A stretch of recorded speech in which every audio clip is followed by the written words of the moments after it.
Okay, this is Mo, your urban amateur gardener from Houston, Texas, USA.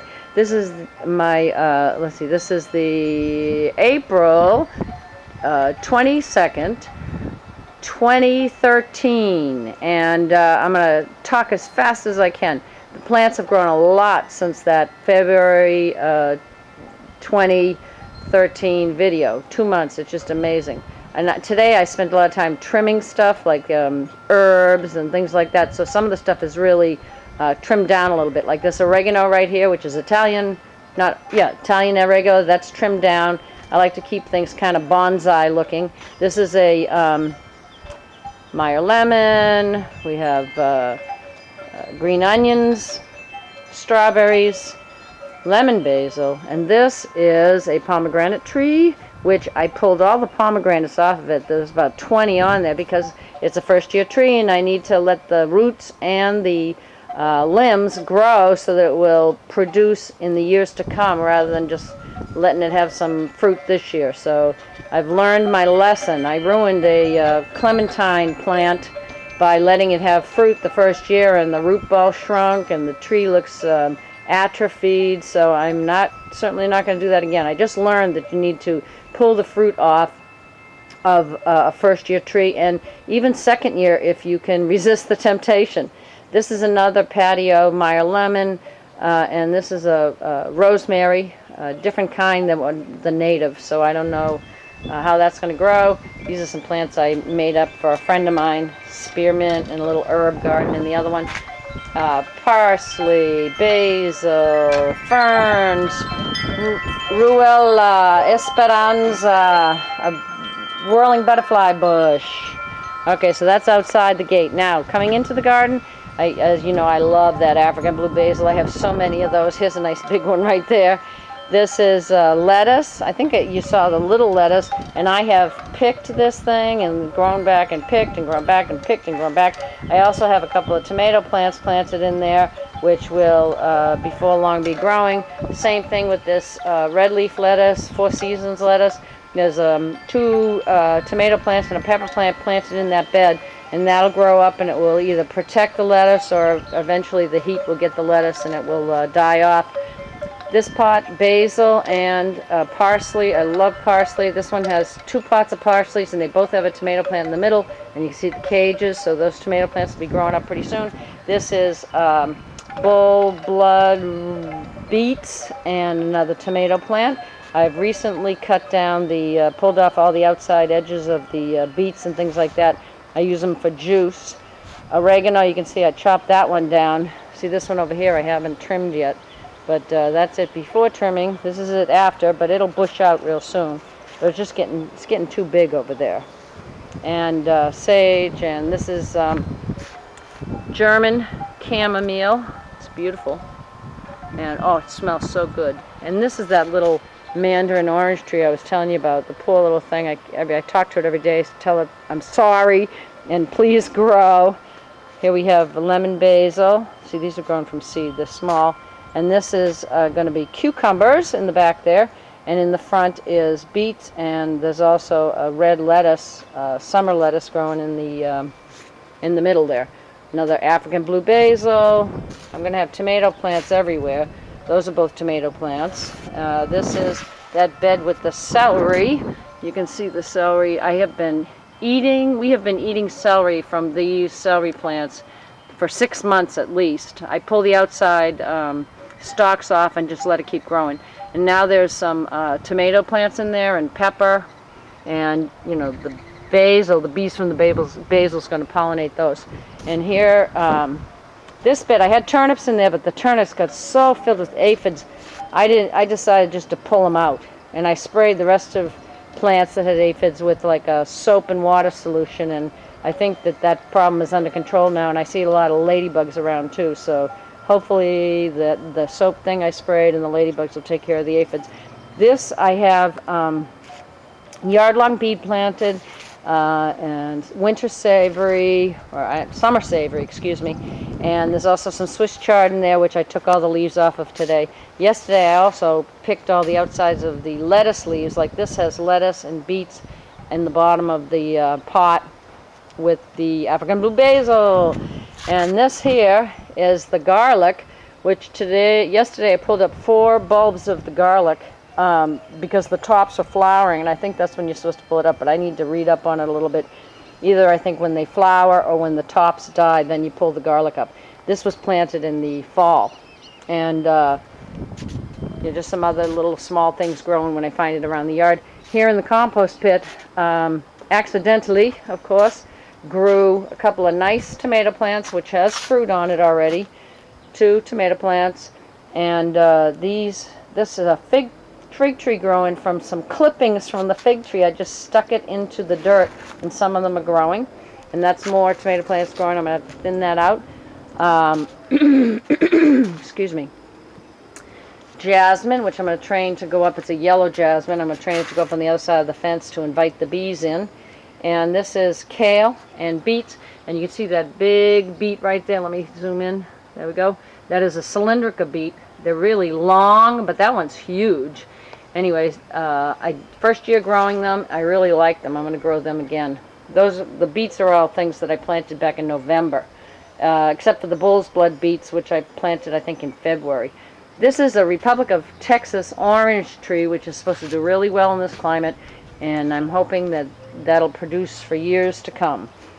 Here we have white seedless grapes, and there's garlic chives in between. Garlic chives protect grape plants, and I've put wire along the fence. I don't know if you can see that.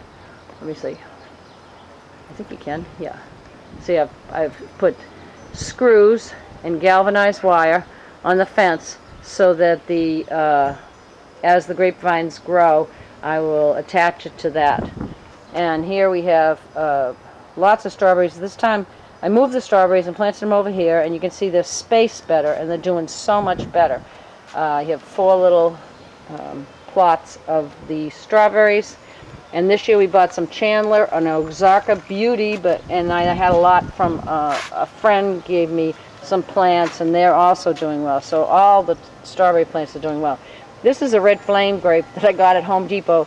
I don't know if it's going to grow in this climate or not, but I'm going to give it a try and just see. It wasn't very expensive. And it has garlic chives underneath it too to protect it. This one I pulled all the kale off today for some green smoothies.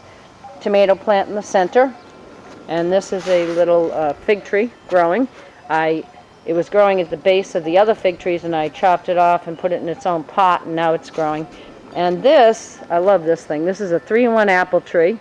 It had some really big apples on it, but I pulled them off because I read up on that too. Any fruit tree, the first year or 2, you're supposed to take the fruit off and not let the fruit develop on the tree. That way, all the energy goes into making a strong root system and also a strong scaffold. That's the branches, so that it'll hold the fruit better. If you let the tree fruit the first year, like I did with that clementine orange, the root ball shrunk. The tree itself looks atrophied. And this year, I don't even know if it's going to flower. What happens is if you let it fruit the first year, the energy doesn't go into the root system and the branches, and you actually kind of damage the plant, because then it might be a plant that only produces fruit every other year. So really, if you can avoid the temptation, it's best to just take the fruit off the first year or 2 and let the tree develop a strong root and a branch system. Okay, here's that spearmint. It's getting way overgrown. So you can see right here, I started to chop it down today, and I really chop it down to the nub. And what I'm going to do, because spearmint just grows everywhere, I'm putting a metal piece here. You can see it right here, metal, and then there's some rocks in there. But what I'm going to do is I'm going to put some cement and some little pebbles, to kind of make a really strong border around the spearmint, so to keep it from growing out of the bounds of the, see, there it is right there, and here it is right here. So I don't want to grow, and it grows into the rocks, it grows everywhere. This is the pot with the carrots. There was carrot seeds and just soil in the February video. And here's the carrots. I'm thinning them out, eating the small ones, and giving the rest of them more space to grow, letting them grow a little more. This tomato and 2 basil plants, beets with a purple basil in the middle.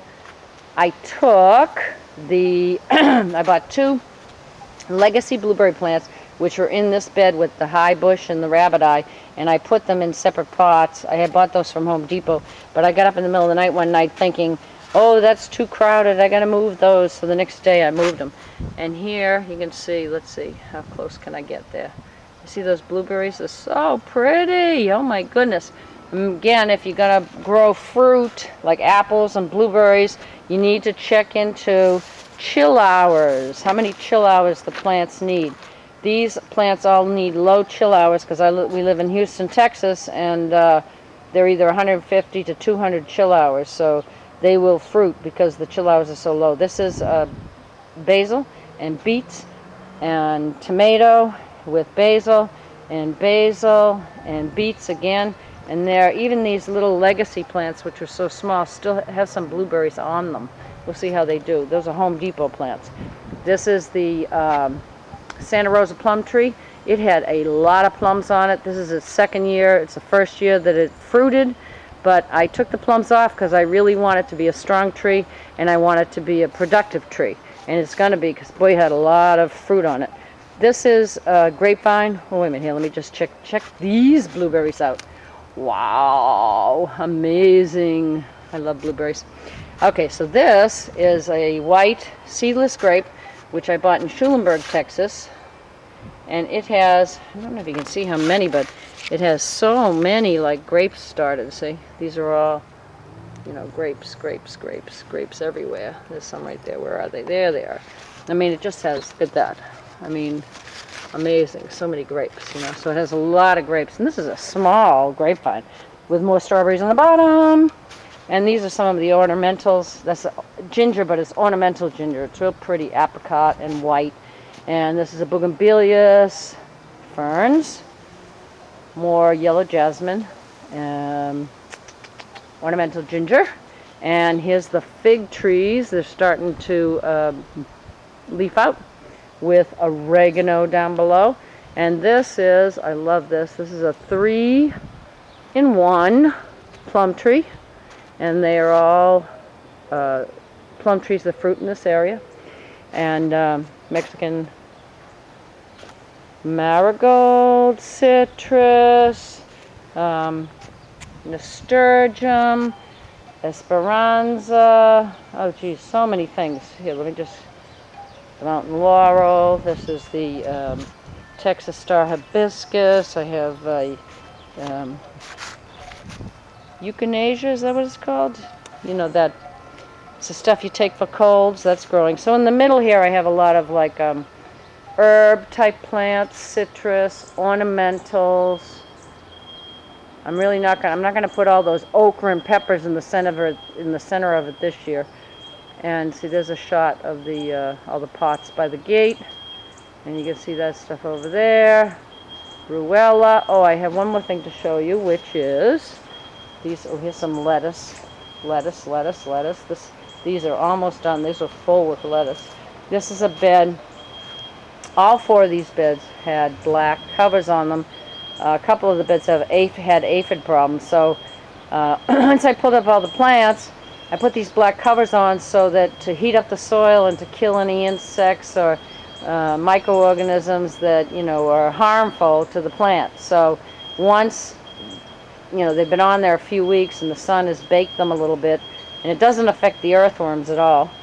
Then I mix a compost mix with some organic fertilizer and fill the bed the rest of the way to the top, because, you know, when the plants grow, it like it sucks down the soil. It sucks up the soil. I mean, it actually uses the soil, and the soil level in the raised beds, you know, gets lower as the plant's growing.